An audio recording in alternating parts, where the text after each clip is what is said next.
Good morning, everyone. My name is Nick Cunningham. I'm a policy analyst with the Nova Scotia Federation of Agriculture. Today, I'm just going to be giving a summary report on our Workforce Insight Survey and some of the results we got back from that project and some of the key insights that we found from the data. So just bear with me here while I share my screen.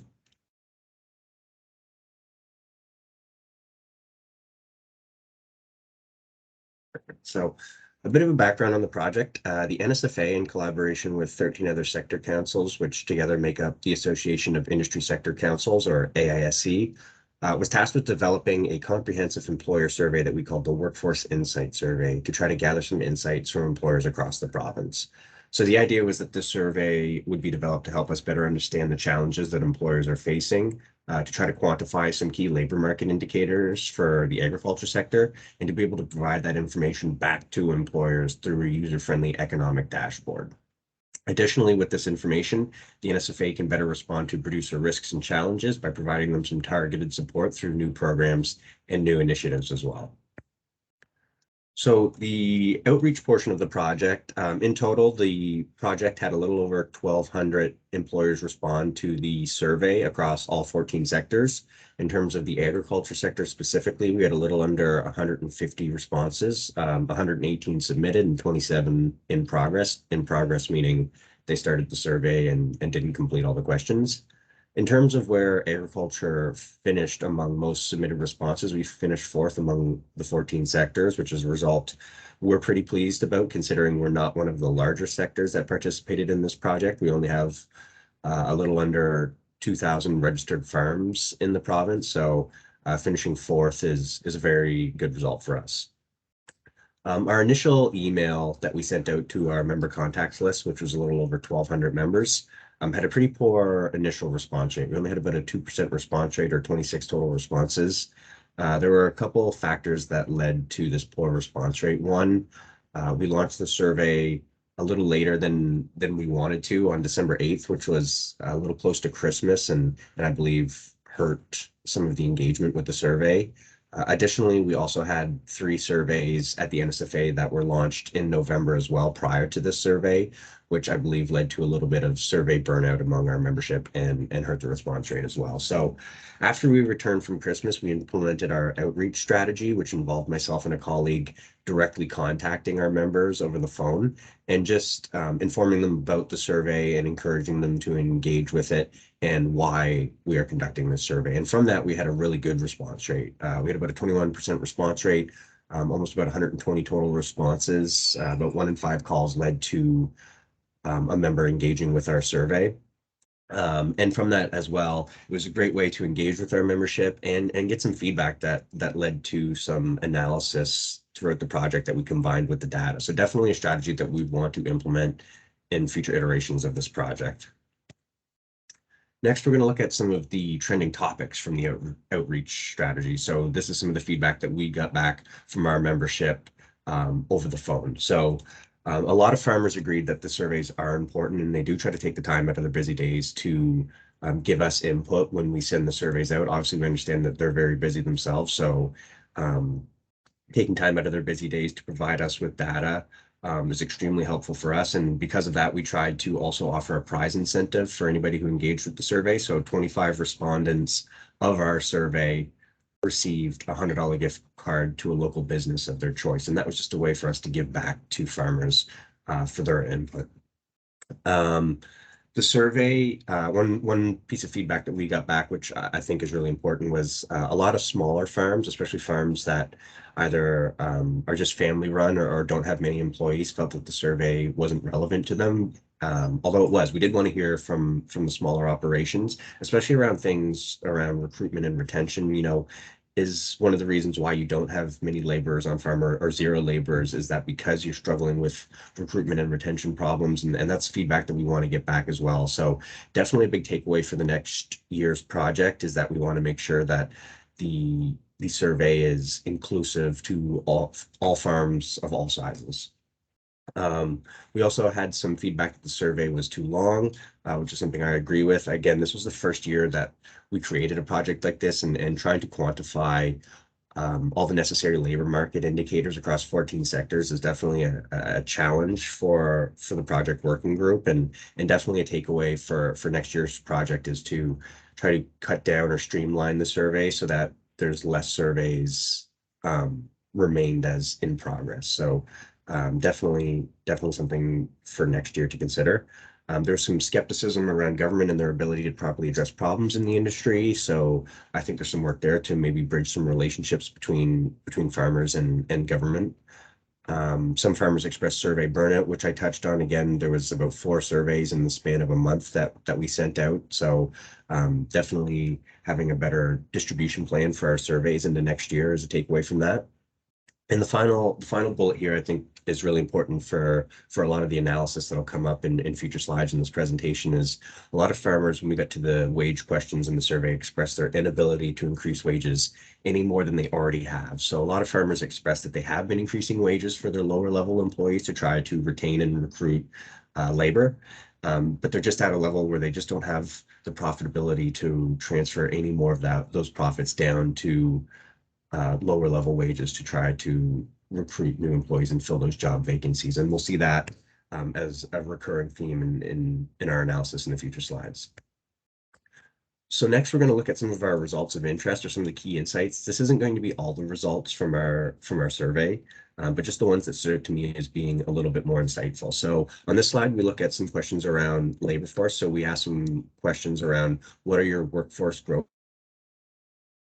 are your job vacancy growth expectations for the next year? And we got very similar results for both, and I believe at least 2 key insights. So when we look at what are the workforce growth expectations for 2022, the majority of farmers expect their workforce to likely stay the same. A few indicated they even expect it to increase, and very few indicated that they expect it to decrease. Only 2% indicated that they expect their workforce to decrease next year.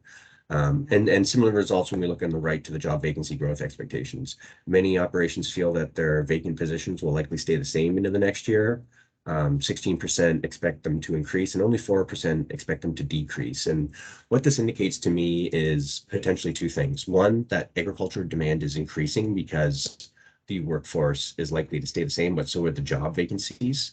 And similarly, I think it may also point to farmers having more of an issue around recruiting and filling those vacant positions on their operations versus retaining their workforce. So perhaps some more initiatives and support around recruitment in the sector is required to fill those open positions on farms. Next, we look at wages. So the table on the left is results from the survey. That's data that we collected from the survey. And the chart on the right is actually secondary data collected from Stats Canada, but I wanted to include it in this project because I feel that it supports the analysis. So looking at the table on the left, we had some self-selected occupations, and we kind of wanted a range of different occupations in the sector. So we had the general farm workers, harvesting laborers, your office workers and administrators, and then what I would consider the upper echelon jobs in the sector. So your management jobs and your farm owner and operators. And what stood out to me as being problematic is the relatively low average hourly wage rates of those upper echelon jobs, if you will, those management jobs and those owner operator jobs. We see that the average hourly wage rate is about $20 an hour, which is quite low when you look at the average hourly wage rate of Nova Scotians across all industries. That wage rate is about $27 an hour, $28 an hour. So even our upper echelon jobs, if you will, in our agriculture sector aren't very lucrative compared to all the other industries in Nova Scotia. So again, it can create some issues around recruitment and issues around young farmers wanting to enter a sector, knowing that their prospects down the line aren't going to be very lucrative. And again, I also think that this supports the feedback that we heard back from farmers in our outreach program, that they have been increasing wages and that they're just at a level where they don't have the ability to transfer any more of their profits or wages down to lower level employees to fill those job vacancies. And that's why I wanted to include the graph on the right from Statistics Canada. If we look at the year-over-year wages for Nova Scotian agriculture, we see that it's been increasing from $14.85 in 2016 to $17.87 in 2021. So we do see that the wages have been increasing in the sector. And we also see that the owner operators are earning relatively higher average hourly wage rates compared to those general farm workers or harvesting laborers. And again, we can see comparing to the average hourly wage rate for Canadian agriculture across the national average, it still lags that again. So we'll see again too in future slides in this presentation that wages is definitely a major sticking point for solving the labor issue in agriculture in Nova Scotia. Next, we asked some questions around skills. So we divided them into two categories. We asked about technical skills and personal attributes. Looking at the table on the right, technical skills, there was a big emphasis on machinery aptitude. So people with machinery experience, mechanical repair, and equipment operators.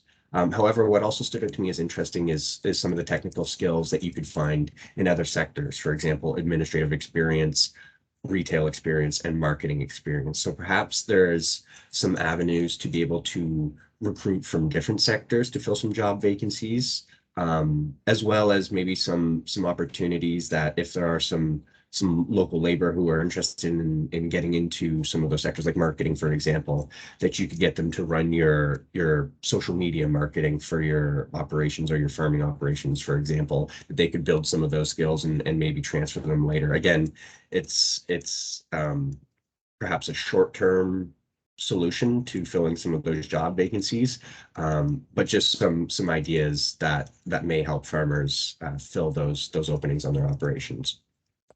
Of interest around the skills that I found from our results was the larger emphasis on personal attributes. So many farmers really expressed the need for better workers around things like willingness to work, willingness to learn, punctuality, common sense, commitment, attention to detail, ability to work on unsupervised, ability to work on a team, and just being a general hard worker and being honest. And many of them in our survey expressed that if they could find workers with better personal attributes, that they'd be able to teach them those technical skills. So perhaps something for young farmers who or employees who are looking to enter the agriculture sector that emphasize your personal attributes over your technical skills, and maybe even something to take away for educational institutions as well, that maybe you should start to incorporate some more of the personal attributes into your curriculum as well. Next, we asked some questions around retirement. So we did ask some questions around workforce retirement and owner retirement, which we'll see at the end of this presentation. However, we also asked some questions around farm succession planning, which is a major initiative at the NSFA. So looking at the table on the right, we asked farmers, do you have a farm succession plan in place? And what we see is a pretty large number, 66%, about 2/3 of farmers who answered the survey indicated that they do not have a plan at all, which is very problematic considering we have an aging farm operator population here in Nova Scotia. We see only 17% have a written legal document, and our goal is to increase that percentage by a large margin. I think it would be much more encouraging to see that 66% had a written legal plan in place. And then we see a further 17% have some sort of informal succession plan or don't know. Looking at the table on the right, we also asked farms about their planned successors. So do they have somebody to take over their operations after they retire? We see about 1/3 indicated that no, they do not. Close to about another third indicated that no, but they anticipate that a family member will take it over. 30% indicated that yes, they have a family member that's planned to succeed them. And what stood out to me as interesting is the 0% who indicated that a non-family member is planned to succeed the farming operation. So obviously farming is a family-run business, and farms are handed down from generation to generation. However, perhaps some pathways need to be created as farm families continue to shrink, and as farmers express that many of their children and taking over farming operations, it's becoming increasingly more difficult and increasingly costly and not very lucrative, as we've seen, that maybe some pathways need to be created for non-family members to be able to take over farming operations after retirement. Next, we have some questions around technology adoption, innovation, or continuous improvements on farms. So we asked if farms had any plans for investing in new technology, and a little over 60% indicated that yes, that they do have plans to invest in new technologies or innovations on farms. So we asked about what were those timelines that they plan to invest. And if you look at the chart on the right, we see that 38% indicated that they have planned investments for this year. About 56% have planned investments in the next 2 years, and that 88% have planned investments in the next 4 years. So obviously there's a large amount of money that's going to be invested into farming operations and new tech and new innovations on farm. So definitely something I think that needs to be supported strongly in our province and in this sector as well. We also asked what areas of innovation. So where do they plan to make these investments? What areas of innovation do they plan to invest in? The number one answer, looking at the table on the left, was farm automation to address the labor gap. So to me, a lot of these responses indicate what are the biggest challenges for farms, or at least what are the biggest challenges that farmers are facing, and how are they in making investments to address those needs. And like I said, what we see is labor gaps and climate change being two of the biggest issues on farms. So farmer automation to address labor gaps was the number one answer, followed by nutrient management and soil health, green energy like solar and wind, efficient energy, and precision agriculture. So what this indicates to me is that there is a need to increase production through precision agriculture and farm automation to fill some of those gaps that labor isn't available to fill. And climate change is also impacting production as well. So you see investments into efficient energy, green energy, and nutrient management. So again, I think these are really good results for our initiatives around continuous improvements on farms. And I think this is great data for government and policy decision makers as well, that these are some areas of support or funding that should be concentrated as well. Next, we look at some recruitment data. So we asked farmers what were the most common recruitment challenges that contributed to your job vacancies on farm, as well as what recruitment strategies has your business used. Looking at the table on the left, what were the most common recruitment challenges? We see the top two answers are related to a shortage of local labor. So difficulty finding qualified labor in a local area and shortage of experienced labor in a local area. And the third highest answer was expectation of wages and benefits. And we'll see this as a common response in a lot of our recruitment and retention efforts. So again, what recruitment strategies does your business use to try to reduce job vacancies? Improved wages was the number one selected answer among farmers, which again, I think aligns from the feedback that we heard in our outreach strategy that farmers have been increasing wages to try to fill their labor gaps. And I think it's also supported by the secondary data that we saw from Stats Canada. The wages have been increasing steadily from 2016 to 2021 as well. Next, we look at retention. So similar questions, what were the most common retention challenges and what retention strategies have your business been implementing? And again, number one answers in both, we see that the most common retention challenge to retain people is the expectation of wages. So they're losing their employees to either other operations or other sectors that are offering them higher wages. And similarly, how are you trying to retain your employees? The number one answer was improved wages. So again, we see that wages is a massive sticking point around recruitment and retention, and definitely a huge issue around the labor problem in agriculture.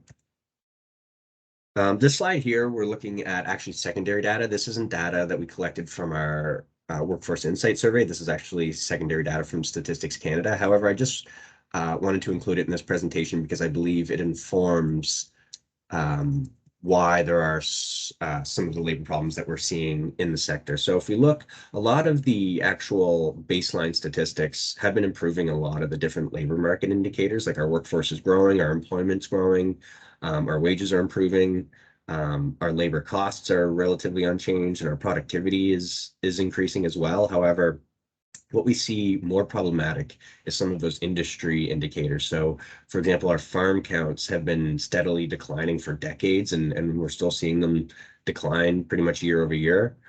Also, we see that this declining number of farms is also leading to relatively stagnant overall farm cash receipts. So in 2016, it was 595 million, and in 2020, it was only 601 million. And comparing that to the overall operating expenses for the sector, we see that operating expenses are now outpacing farm cash receipts. and are increasing at a much faster rate. And as the number of farm counts continue to decrease, those average expenses are increasing at an even faster rate. So definitely hurting farm profitability as well. This slide here, we're looking at some rural population statistics, again, not collected from our Workforce Insight survey, secondary data from Statistics Canada, but I believe it also informs what we're seeing back from some of those recruitment challenges, that there's a lack of qualified and experienced labor in local areas, and that's going to continue on into the future. So when we look at the table on the left, it's a chart showing the increasing number of Nova Scotian population that's living in urban areas compared to rural areas. So we're seeing that as our population has started to increase in Nova Scotia since 2016, increasingly more and more people are moving to urban centers rather than living in rural areas. And when we look at the chart on the left, or on the right, sorry, looking at the rural population by age groups, we see that the two younger age cohort groups, 15 to 64 and 0 to 14, are declining, while the oldest age cohort, 65 years and older, is increasing. So our rural population is decreasing and it's getting older, which again is going to make it more difficult to find that local labor in those urban areas where farming operations are. So next, we're just going to look at kind of a table of what I see as being the labor issue. Obviously, there's a lot of variables that go into why this is happening and contributing to this. However, this is just kind of a high level view of how I see the cyclic problem in the agriculture sector. So initially, there's labor gaps, which are leading to loss of sales, which we've seen by pretty stagnant farm cash receipts. We've also seen that the operating expenses are increasing, which is leading to lower farm profitability. And the low farm profitability is not allowing farmers to increase their wages to a competitive level, which again is accentuating the labor gaps, which leads to more loss of sales. And it's a pretty vicious cycle to its escape. So what's the solution? How could agriculture, how do farms, how does the sector break this cycle? And again, there's many different initiatives. This isn't the one answer, and we have tons of different initiatives at the NSFA, like supporting young farmers and recruitment and creating job boards. However, this is one avenue that stood out to me, at least from what I saw from the data, from what was provided to us from farmers. So I believe that investments in new technology or continuous improvements on farms are a way to help farmers at least increase their productivity, which could help lower the unit labor costs, which would increase farm profitability. So these profits can be used to invest in new tech or invest in more continuous improvements on farms, or the increased productivity could be, or the increased profitability could be used to increase some wages, which could be used to increase job creation, which would help increase your production and increase profitability, which again could be recycled into new investments in tech and continuous improvements. Or again, those profits could be used again to increase wages and fill some of those job vacancies on farm. However, this is difficult as farm profitability is decreasing. Obviously, investments in new technology are very expensive and costly, and so support is definitely needed for more continuous improvements on farms as well for the sector. So what were some of the lessons learned from the project? So one big takeaway was that the survey cannot be too lengthy. It leads to survey burnout and too many surveys left as in progress. Because of the potential for small sample sizes, it's difficult to try to quantify some things like, well, how many job vacancies are in a particular commodity, just because we don't have a large enough sample size to be able to quantify that. So some of our other questions or qualitative responses around like skills and recruitment and intention actually really yielded some very impactful and insightful results. So definitely a takeaway to perhaps streamline some questions in the future iteration of this project. More consideration for sole proprietors and operations who use family members. So we didn't ask questions around what were kind of those wage rates for family owners on farms, and it's definitely something we want to try to quantify into next year. And we also want to make sure that farms who have not very many employees or actually no employees feel that they're included, because we do want to hear back from them on, especially on some of those questions around technology and innovation adoption.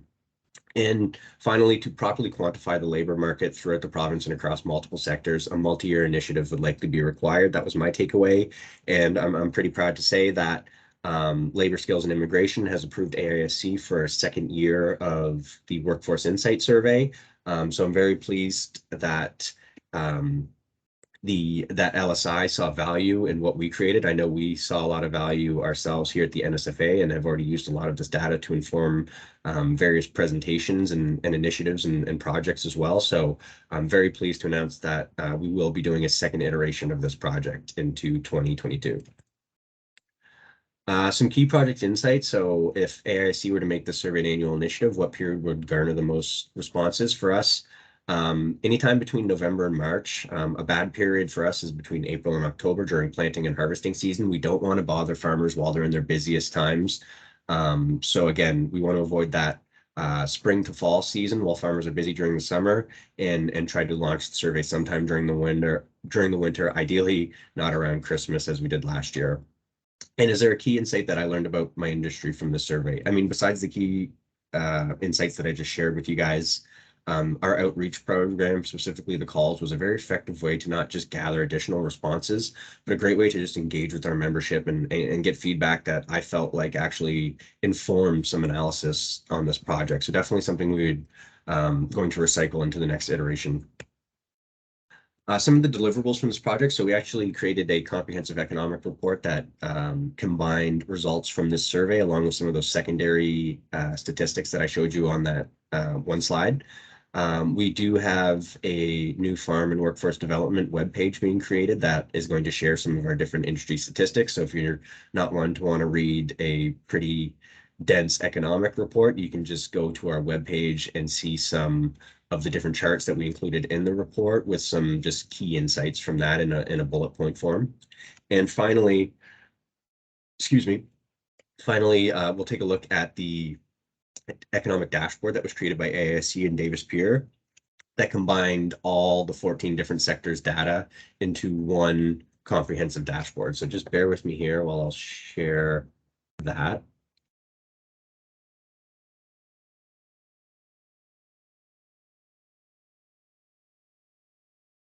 Perfect. So if anyone's interested, you can go check out this economic dashboard on AISC's website.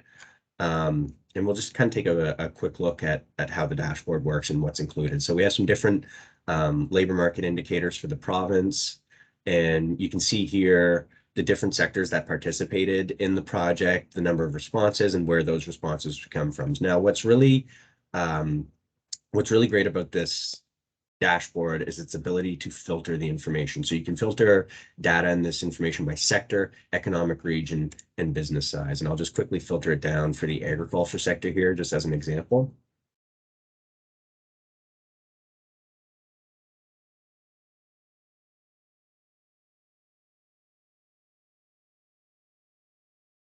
Perfect. So you can see where our responses came from in the province. You can also see a breakdown of the business sizes. So what size of business participated in the project. There's some of those labor force statistics that we went over. We had questions around peak season. So again, we can see that April to October is our busy seasons in agriculture, and that November to March is that downtime for our sector. So again, that would likely be the time that we'll issue the survey in the next year. Recruitment, retention strategies, wages. Again, I think this one's really important for our membership and for employers in terms of kind of usability of this dashboard. So for example, if you're a farming operation in the valley and you're competing for general laborers, for example, and you're competing with let's say other sectors like fishery or forestry who are also looking for those general laborers. You can filter that data down by sector, by economic region, and you can get an idea of what kind of those average wage rates are in other sectors, and you can get an idea of how competitive your wages are that you're offering out to your local labor. So again, if you're struggling to fill job vacancies, or if you're struggling to fill those job vacancies on your farm, perhaps it's because your wages that you're offering are just relatively low compared to the other competing sectors. So definitely a cool part for employers to check out here. Data on COVID-19, remote work, retirement, as I mentioned here. This is our projected workforce retirement in the next 2 to 3 years. And we also have some questions around equity, diversity, inclusion, or EDI as well. So I think AISC and Davis Pier did an amazing job of putting this together. I'm very excited to see what we're going to be able to do as a project working group for the second year of this project, and what can be added and what can be changed. But yeah, I would just like to finish off, I guess, by saying thank you to all of our members who participated in this project. I know sometimes it feels like this data just goes into the ether, but it doesn't. It does really help inform a lot of our initiatives and a lot of our projects here at the NSFA to try to help our membership and grow agriculture and create a stronger sector for you guys. So again, thank you for your participation. And if you guys have any questions, don't hesitate to contact myself. Again, my name is Nick Cunningham, and I'm a policy analyst with the Nova Scotia Federation of Agriculture. Thank you.